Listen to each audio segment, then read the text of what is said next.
नमस्कार दोस्तों, आज का हमारा टेस्ट सीरीज का क्रम रहेगा 36। इससे पहले 35 सेशन आ चुके हैं। लिंक आपको प्लेलिस्ट में मिल जाएगा, डिस्क्रिप्शन में मिल जाएगा। जो छात्र चैनल पर नए हो मैं उनको बता दूं, टेस्ट सीरीज में दोस्तों 25 क्वेश्चन रहते हैं, 10 उत्तराखंड, 10 जीके, 5 हिंदी से। अंत में आप बताते हैं आपने कितने अंक अर्जित किए। शुरू करते हैं बिना किसी देरी के, क्योंकि आप सभी जानते हैं दोस्तों समय ही सब कुछ है। पहला क्वेश्चन आपके सामने उत्तराखंड से प्रस्तुत है।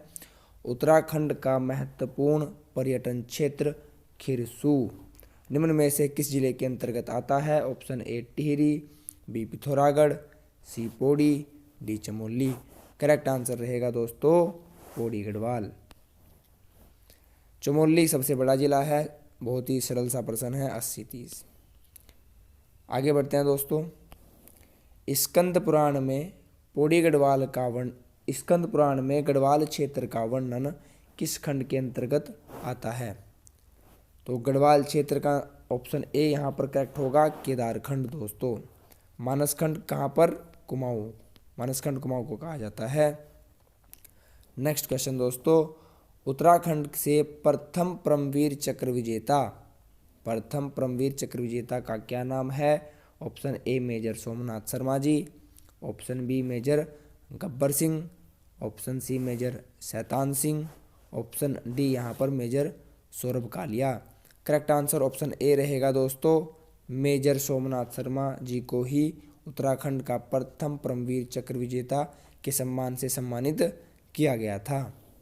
आगे बढ़ते हैं दोस्तों। क्वेश्चन नंबर हमारा यहाँ पर नेक्स्ट, निम्नलिखित में से किसे पहाड़ों की रानी कहा जाता है? Option A Nainital, B Dhanaulti, C Mussoorie, D Almora. Correct answer रहेगा दोस्तों मसूरी। मसूरी से एक क्वेश्चन और आता है, मसूरी कौन सी पर्वतों में स्थित है? तो यह है मध्य हिमालय की पर्वत श्रेणी में स्थित है। याद रखने का तरीका, म से मसूरी, म से मध्य हिमालय। यहाँ पर एक शब्दावली लिखी है, ऑप्शन बी धनोल्टी। क्वेश्चन सरल सा आ जाएगा कि धनोल्टी कहाँ स्थित है? नैनीताल, अल्मोड़ा, या फिर टिहरी, या फिर चमोली। तो आंसर क्या होगा दोस्तों? आप यहाँ पर देखिए, धनोल्टी में लास्ट में लिखा है टी, यानी कि यह टिहरी में स्थित है। अगर आपको ट्रिक पसंद आई हो तो प्लीज़ वीडियो को लाइक कीजिएगा दोस्तों। शिव प्रसाद डबराल को जाना जाता है राजनेता, दार्शनिक, इतिहासकार, कवि। करेक्ट आंसर ऑप्शन सी होगा, यह इतिहासकार के रूप में प्रसिद्ध है शिव प्रसाद डबराल जी। इनका नाम चारण भी है। इनको इंसाइक्लोपीडिया ऑफ उत्तराखंड के नाम से भी जाना जाता है।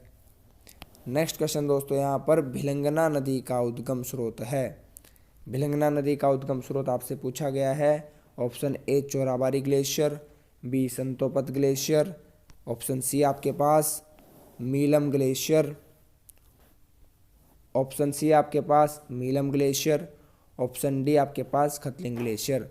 दोस्तों करेक्ट आंसर होगा ऑप्शन डी खतलिंग ग्लेशियर। यह कहाँ पर स्थित है? टिहरी में इसकी लोकेशन याद रखिएगा। ऑप्शन सी में लिखा है मीलम ग्लेशियर। कहाँ पर स्थित है दोस्तों मीलम ग्लेशियर? पिथौरागढ़ में। मीलम ग्लेशियर से काली नदी का उद्गम होता है। काली नदी का दूसरा नाम शारदा। काली नदी की लंबाई 252, उत्तराखंड की सबसे लंबी नदी। आगे बढ़ते हैं दोस्तों। दसोली ग्राम स्वराज संघ के संस्थापक हैं। दसोली ग्राम स्वराज संघ के संस्थापक कौन थे? Option A Chandi Prasad Bhatt, Sunderlal Bahuguna, Gaura Devi, Anil Joshi. Correct answer रहेगा दोस्तों ऑप्शन ए चंडी प्रसाद भट्ट जी ही दसोली ग्राम स्वराज संघ के संस्थापक थे। दोस्तों अगर मैं आपसे पूछ लूँ दसोली ग्राम कहाँ पर स्थित है? ऑप्शन ए चमोली, पिथौरागढ़, देहरादून, उत्तरकाशी। याद रखना आसान है दोस्तों, दसोली, चमोली। ठीक है, ट्रिक पसंद आ रही हो तो लाइक ज़रूर कीजिएगा। इस टाइप के प्रश्न पूछे गए हैं, व्यर्थ में समय बर्बाद नहीं किया जा रहा है कि दसोली ग्राम कहाँ पर है, सल्ट कहाँ पर है। सल्ट अल्मोड़ा में है। याद रखने का तरीका बताया था मैंने आपसे, सल्ट आधा ल आ गया, अल्मोड़ा में आधा ल आता है। ठीक है दोस्तों, छोटी छोटी बातें हैं, याद रखिएगा, नहीं तो आप अपने तरीके से भी याद रख सकते हैं, इसमें कोई इतनी खास बात नहीं है। महाभारत में वर्णित नंदन कानन को वर्तमान में कहा जाता है? दायरा बुग्याल, बेदनी बुग्याल, फूलों की घाटी, हरकादून। करेक्ट आंसर रहेगा दोस्तों नंदन कानन फूलों की घाटी को कहा जाता है। फूलों की घाटी का क्षेत्रफल 87.5। कहाँ पर स्थित है? चमोली। फूलों की घाटी की स्थापना कब की गई थी? 1982 में। यूनेस्को द्वारा इसे कब अपनी सूची में शामिल किया गया? 2005 में। फूलों की घाटी कहाँ पर स्थित है? वृहत हिमालय में। क्वेश्चन ये भी आ चुका है। अब बात करते हैं ऑप्शन ए पर, दायरा बुग्याल। तो दायरा बुग्याल कहाँ पर स्थित है? उत्तरकाशी। ठीक है। चंद्रप्रभा द्वारा इसको मानचित्र पर लाया गया था, याद रखिएगा, चंद्रप्रभा ऐतवाल द्वारा। बेदनी बुग्याल को वेदों का प्रणय स्थल कहा जाता है। यहाँ पर लिखा है ऑप्शन डी, इसको भी देख लीजिए, लिखा है दोस्तों हर की दून। तो दून लिखा है तो इसका आंसर सभी कहेंगे सर देहरादून।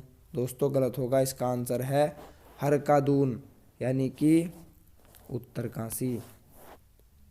एक अगर यहाँ पे आपसे पूछ लिया जाए कि दूनगिरी कहाँ पर स्थित है? देहरादून तो नहीं है, दूनगिरी स्थित है दोस्तों चमोली। अगर ऑप्शन में चमोली ना हो तो करेक्ट आंसर होगा अल्मोड़ा।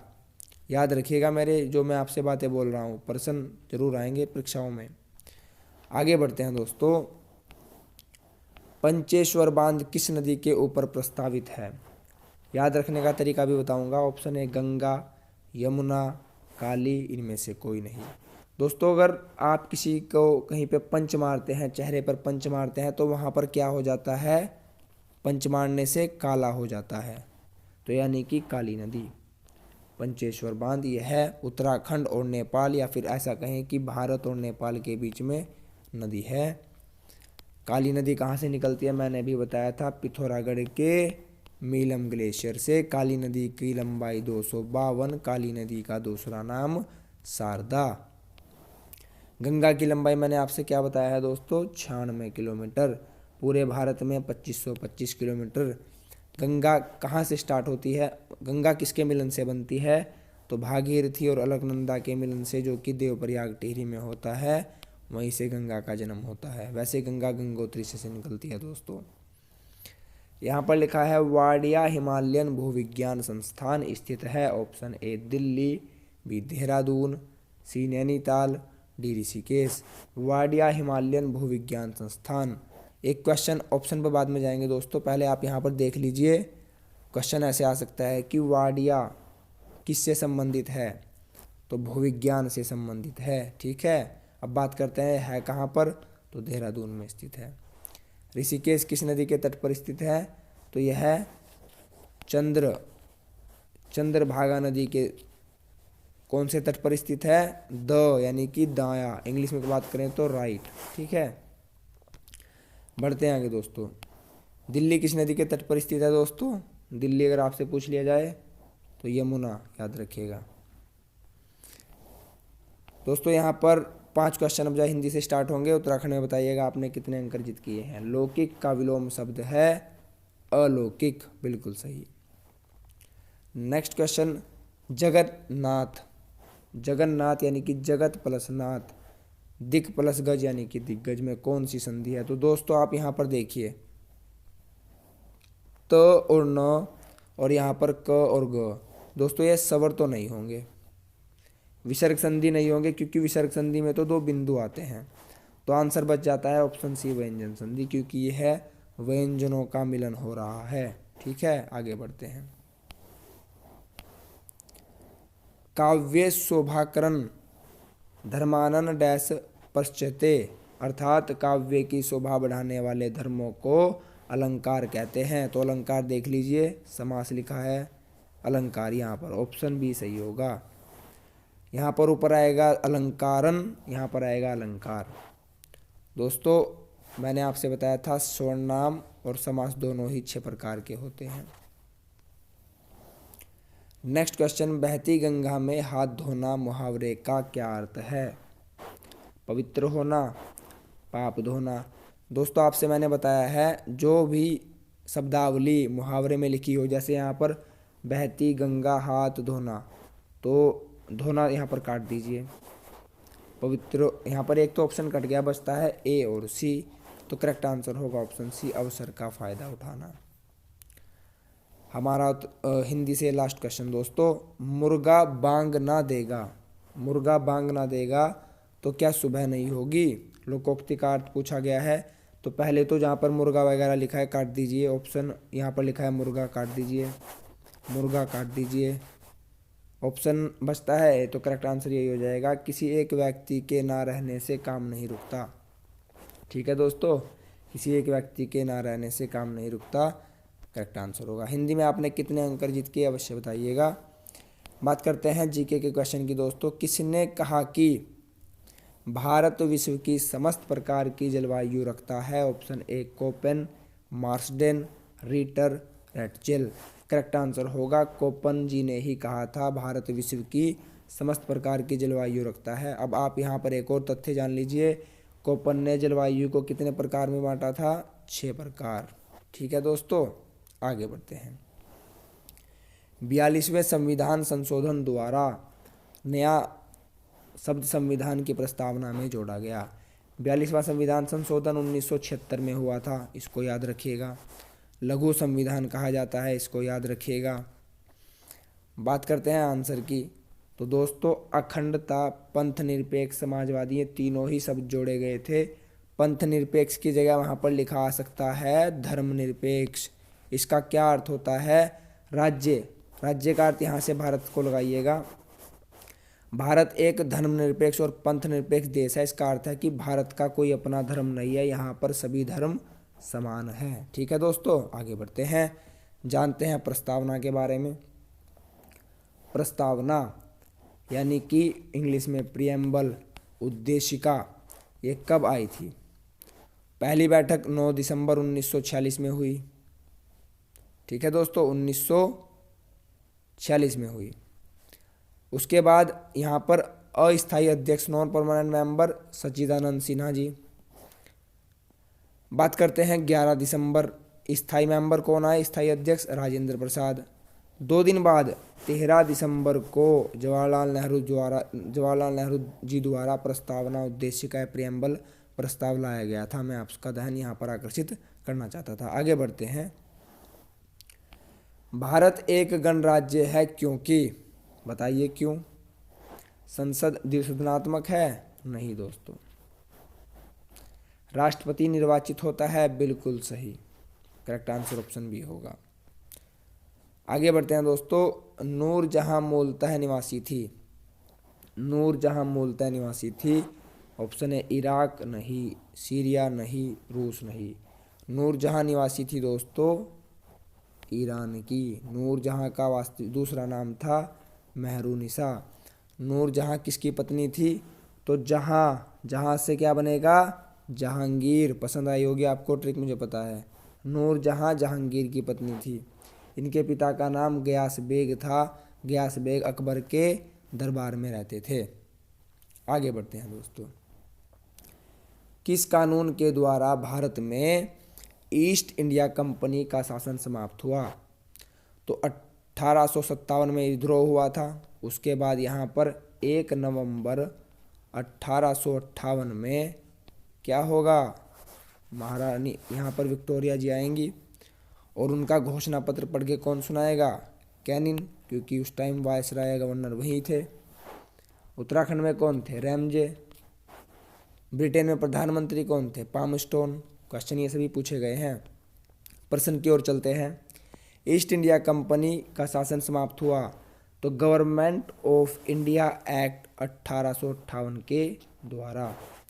यहाँ पर ऑप्शन बी क्वेश्चन ऐसे आएगा दोस्तों, पिट्स इंडिया एक्ट कब आया था? तो याद रखिएगा 1784। रेगुलेटिंग एक्ट 1773 के द्वारा ही यहाँ पर प्रथम न्यायालय बनाया गया था दोस्तों। ठीक है, और न्यायालय बना कब था? तो 1774 में। अधिनियम था 1773।